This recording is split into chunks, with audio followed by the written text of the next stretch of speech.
Marami ang nagtatanong, bakit ganito ang taripa ng pagsusurvey ng lupa? Bakit hindi pwedeng murahin o bilisan lang? Una, professional service ang surveying. Lisensyado ang geodetic engineer, may board exam at may responsibilidad sa batas. Kaya kasama sa presyo ang professional fee, hindi lang labor.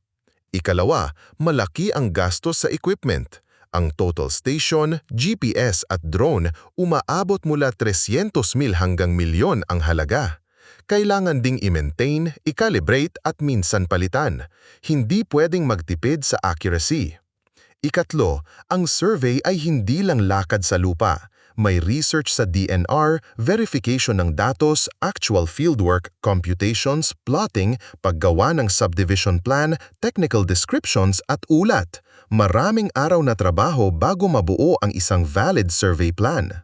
Ikaapat, legal document ang output. Kaya kailangan siguradong tama, walang conflict at pasado sa standards kasi ito ang ginagamit sa titulo, pagbenta ng lupa, subdivision at pag-apply sa DNR LMB. Mali ang survey, sira lahat.